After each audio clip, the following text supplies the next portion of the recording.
I get started here, first of all, let me see. Who in the audience here has a bad back? Okay, back row apparently. Obviously in the right place, the back row. All right, those of you who don't have a backpack, I welcome you to come up here and sit on the haystacks and get closer in. You know, I won't bite, I promise. Now, before I get started also, by a show of applause, how many of you like my shirt? Woo! Is this not the shirt to wear to the Green Village Pavilion? I've owned this shirt for 20 years. My wife has threatened to give it to Goodwill. And today was the day that this shirt was meant for. It's just fantastic. It was ahead of my time, exactly, but I held on to it and look at me now. One of the things, I want to share a couple little stories with you when it comes to nature and African Americans. One is, I'm back home. I actually grew up on 50th and Champlain, and I went to Dyett Middle School. And one of the things that I remember is that even back in the 70s, when you come over to this park, it was like a ghost town. We didn't really hang out here in the park too much. The other thing that I kind of picked up when I was younger was when I go to certain neighborhoods and when they had the lightning bugs, I always thought, man, I'm in a good neighborhood because they had a bunch of lightning bugs. But after going through the Master Naturalist program, one of the things I found out was that was based on the vegetation. It had nothing to do with the neighborhood, but it was based upon the vegetation that was there, which attracts to get our kids interested in it. Because I think you'll all agree that our kids don't spend enough time in nature. They spend their time in front of the Xbox, in front of the PlayStation, and things. I developed an interest in nature. And it kind of came in a roundabout kind of way. Honey, don't pull that, that's a flower. She said, no, that's a weed. Now, who knows the definition of a weed? I do. A weed is a plant that's growing someplace that it doesn't belong. Now, when it finds its place where it belongs, it's no longer a weed. So I said, I'm going to go through this program, become a master naturalist so I can prove my wife wrong each and every time. I'm still not doing that yet, but... All right, so today I'd like to talk to you about the Master Gardener or the Master Naturalist program and which one is right for you. Now, how many of you here have heard of Master Gardener? It's a very specific, right? If you think of a doctor, it's a specialist, someone that specializes in gardens, whether it's a flower garden or a vegetable garden, that's what they do. Now, Master Naturalist is concerned, it's more with nature. So because, of course, what happens? Where do you plant a garden? In nature. Nature is all around us. I have here Felton Armand, Master Naturalist, and if you can read that real small print at the bottom there, it says intern. The reason I'm an intern is because I've gone through the program, but in order to receive my certification, I have to do what's called service hours, which means volunteering, giving back to the community, educating people. How many people here love butterflies? Anyone here hate butterflies? It's got to be so. We always have one. Okay, well, I see. How many here are indifferent? They don't care one way or the other. All right, we always won. Okay. And the reason I'm showing you this is just to show you how people view different things in nature. So now, here, oak tree, we see some vegetation here, we see a tree. How many here love this? Okay. Anyone hate it? Anyone indifferent? Definitely should. What? You're indifferent? Okay, so you definitely should not be indifferent because the trees, of course, help us to create oxygen and so forth. What about this? How many people love squirrels? Hate squirrels?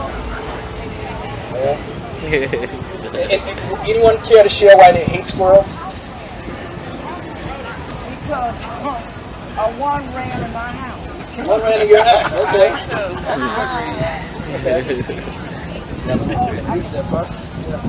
One ran in your house. Yes, one ran in my house. And how did it exit your house?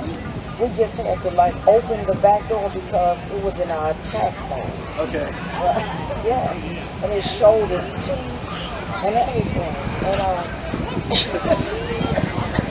And we had to actually just open the door and let it run out. Because if we had, approached it, I mean, we could have been turned. Absolutely. Yeah, I'm glad you stayed away from it because they've been known to have rabies. Exactly. Okay. Suddenly you always confine it. Here. Anywhere you move, there's a barrier. So it probably was terrifying. Yeah, exactly. So it was me. Exactly. And one was in my house. One was in your house as well? 5 days. Right. For 5 days. All their elements should have been alive.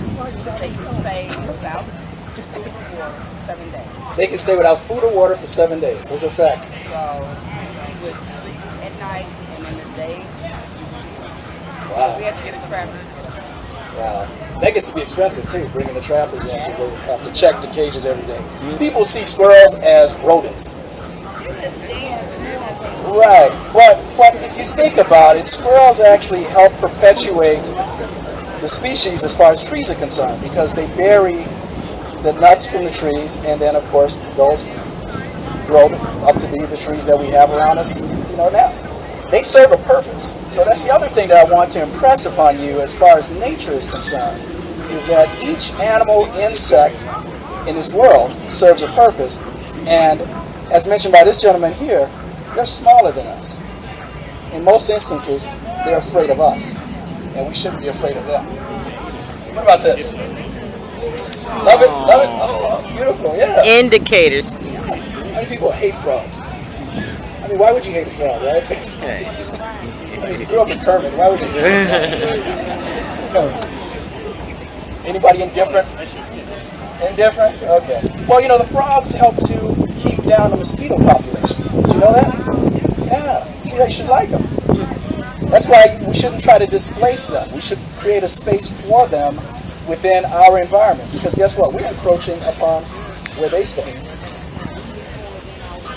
Exactly. I heard that frogs were an indicator species if they Right, start as to dying how off. good the environment is doing. Right. Absolutely. Yeah. She mentioned that the frogs are an indicator species. It shows you how well the environment is thriving if you have frogs within that area. Similar to, I guess you can say, even the lightning bugs because that vegetation is there. And I think we were just talking about butterflies, and how do you get butterflies is by planting a butterfly. Spiders. No. Right. They keep down flies and Exactly. mosquitoes. But it's always instinct to kill them. It is, isn't it? Everyone wants to kill a spider. Especially when they're young. Right. I mean, I find myself sleeping out the west and thinking, no, you shouldn't do that. Right. Because you hate the flies even more. Right. Exactly. And they eat the mosquitoes as well. Yeah.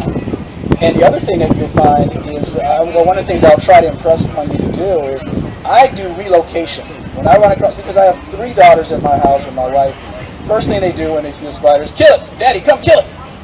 And they want to smash it. But what I do is I relocate them.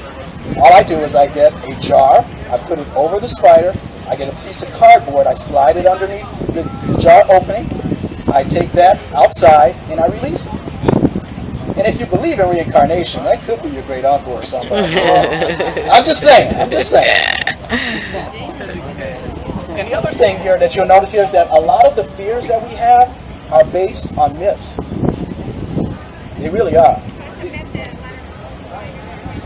It's a myth that a lot of spiders are poisonous, yes. It's just there's a very few of them that are poisonous to us. Of course, they're venomous to the insects that they eat. But in this area, I think we got brown recluse. Yeah, that's the only spider that's venomous for us.